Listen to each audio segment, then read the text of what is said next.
I would absolutely love your feedback on this, please. I am in the process of putting together a support program for bereaved partners, husbands and wives. What I would love to hear from you is your feedback on this program. So I'm going to give you a series of steps that I believe that we need to go through to reach peace and acceptance in our journey of bereavement after the loss of a husband, wife or partner.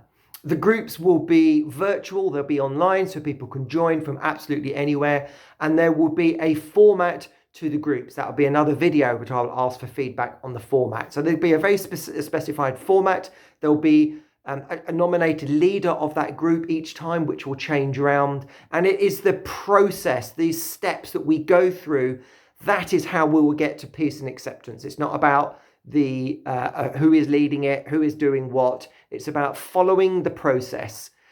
And the steps that I believe we should go through are as follows, and this is what I'd like your feedback on.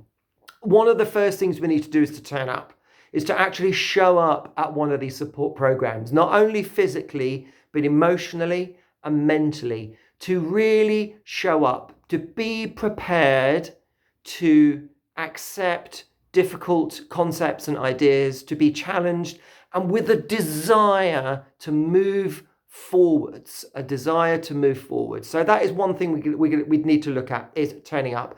The second thing is accepting that we have emotions. And sometimes that can be quite difficult. We have emotions. So the next step will be looking at how do we deal with those emotions? What are the emotions that we might deal with? And giving people an opportunity to express their emotions.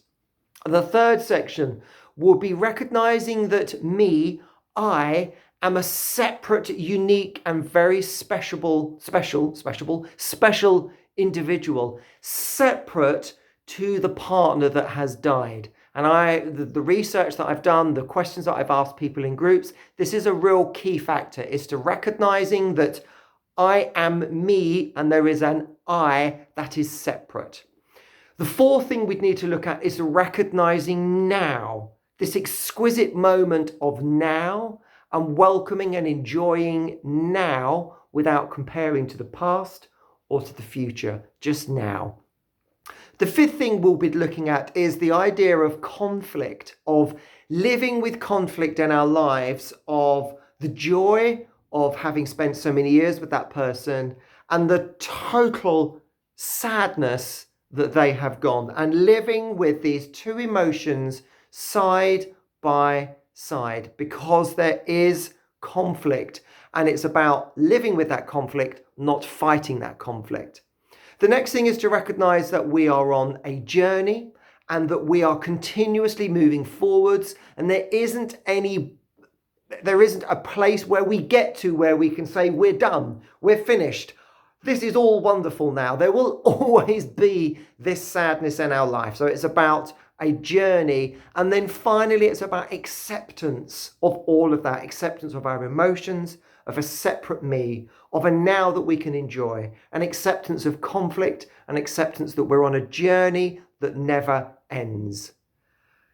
So what do you think? Do you think there are any other steps that we would need to go through to reach peace and acceptance on our journey of dealing with the bereavement of our partner?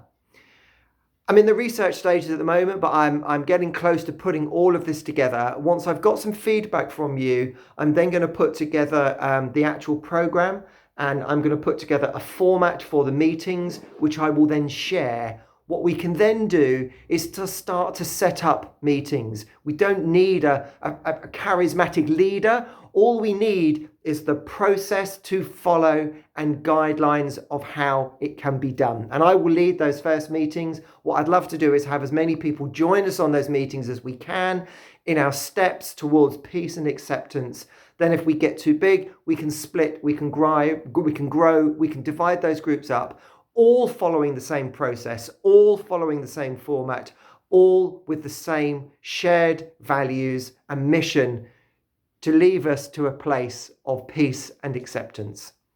I would love to hear your feedback. Thank you.